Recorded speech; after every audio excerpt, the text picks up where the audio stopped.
சொல்றாருங்க, மனுஷங்களுடைய யோசனைகள் எல்லாமே வீணுன்னு நான் அறிஞ்சிருக்கேன் அப்படின்னு சொல்றாரு. ஏன் இந்த மாதிரி அவர் சொல்றாரு? இப்போ நமக்கு ஒரு நல்ல வீடு கட்டணும், ரொம்ப அழகா பிரம்மாண்டமா இருக்கணும்னா அந்த வீடு கரெக்டாக கட்டுறவங்க கிட்ட அந்த டிசைன் நம்ம நினைச்ச மாதிரியான டிசைன் எடுத்துகிட்டு போய் அவங்க கிட்ட கொடுத்து இந்த மாதிரி எனக்கு கட்டி கொடுங்க அப்படின்னு நம்ம வந்து சொல்லுவோம். அவங்களும் அதே மாதிரி அதோட சூப்பராக வேற அவங்க வந்து கட்டி கொடுப்பாங்க. ஆனால் நாம் இயேசுக்கிட்ட போகிறப்போ பிளான் எடுத்துக்கிட்டு போகக்கூடாது. டிசைன் எனக்கு இந்த மாதிரி செய்யுங்க, இப்படி செய்யுங்க அப்படின்ட்டு ஒரு பிளான் நம்மளுடைய சுயத்தில் நம்மளோட யோசனையில் இப்படி ஆகிடும் 2 இயர்ஸ் கழிச்சு நான் இப்படி வந்துடுவேன், அந்த மாதிரி வந்துடுவேன், இந்த மாதிரி பிரம்மாண்டமாக இருந்துருவேன், எனக்கு இந்த மாதிரி கிடைக்கும் அப்படின்ட்டு எனக்கு பிடிச்ச எல்லாமே மனித சுயத்தில் எடுத்துகிட்டு போய் அவர் கையில் கொடுத்து எனக்கு இந்த மாதிரி நீங்கள் வந்து செயல்படுத்துங்க அப்படின்னு சொல்லக்கூடாதுங்க. இயேசுக்கிட்ட நம்ம போகிறப்ப வெறுமையாக தன்னை தாழ்த்திக்கிட்டு அவர்கிட்ட போயிட்டு என் வாழ்க்கையை குறித்து எனக்கு ஒரு டிசைன் பண்ணி கொடுங்கப்பா, என் வாழ்க்கையில் நான் எப்படி இருக்க போகிறேன், எந்த மாதிரிலாம் இருக்க போகிறேன், என்னோட குழந்தைங்க எப்படி இருக்க போகிறாங்க, அவங்களுடைய குழந்தைங்க, பிள்ளைகளின் பிள்ளைகள் இவங்கெல்லாம் எப்படி இருக்க போகிறாங்கன்னுட்டு அவர்கிட்ட எடுத்துகிட்டு போய் நம்ம வாழ்க்கையை வந்து அர்ப்பணிக்கிறவங்க.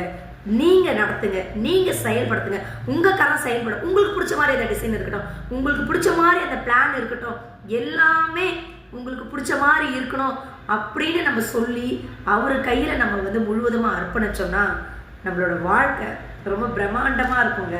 மற்றவங்கள விட அவங்க பார்க்கறத விட ரொம்ப மதிப்புள்ளதாக இருக்கும். அந்த மாதிரி செஞ்சு பார்க்குங்களேன். நம்மளோட சுயத்தில் இல்லாமல் நம்மளோட விஷயத்தை திருப்பி அங்கே திணிக்காமல் அவர்கிட்ட நான் இப்படி ஆயிடுவேன், அந்த மாதிரி எனக்கு நடந்துடும், இதுதான் எனக்கு கிடைக்கணும் அப்படின்னு பிடிவாதம் பிடிக்காம எல்லாத்தையுமே கர்த்தருடைய கரத்தில் கொடுத்து ஆரம்பிச்சு பாருங்களேன். வாழ்க்கை சூப்பராக இருக்குங்க. யோசனையில் வல்லவருங்க அவர், யோசனைகள் சிறந்தவர். நமக்கு மட்டும் நம்மளோட வாழ்க்கையை வந்து அவர் அமைச்சு கொடுக்க மாட்டாருங்க. இப்போ என்னோட பேரண்ட்ஸு அவங்களோட பிளெஸ்ஸிங்ஸே எனக்கு இருக்காது, அதை விட கொஞ்சம் எக்ஸ்ட்ரான பிளெஸ்ஸிங்ஸில் இருப்பேன். இப்போ என்னோட பிளெஸ்ஸிங்ஸ்லேயே என்னோட குழந்தைங்க இருக்க மாட்டாங்க. என்னோட ரொம்ப ஹையான பிளெஸ்ஸிங்ஸில் என்னோட பிள்ளைகள் இருப்பாங்க. அவங்க மாதிரியே அவங்க குழந்தைங்க இருக்க மாட்டாங்க. அதை விட வல்லமையான பிளெஸ்ஸிங்ஸில் தான் வந்து கடவுள் அவங்களை பிளெஸ் பண்ணுவார்.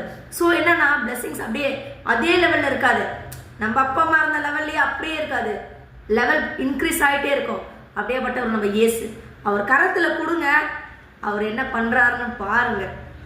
நம்மளோட லைஃபோட முடிஞ்சிடாது, தலைமுறை தலைமுறை தாண்டி பிளெஸ்ஸிங்ஸ் இருக்கும். ஸோ பிளானை வந்து கர்த்தருடைய கரத்தில் கொடுத்துடணும். நம்மளோட யோசனை திட்டம் அப்படி இப்படி எல்லாத்தையுமே அவர் கரத்தில் கொடுத்து ஆரம்பிங்க. லைஃப் சக்ஸஸாக இருக்கும்.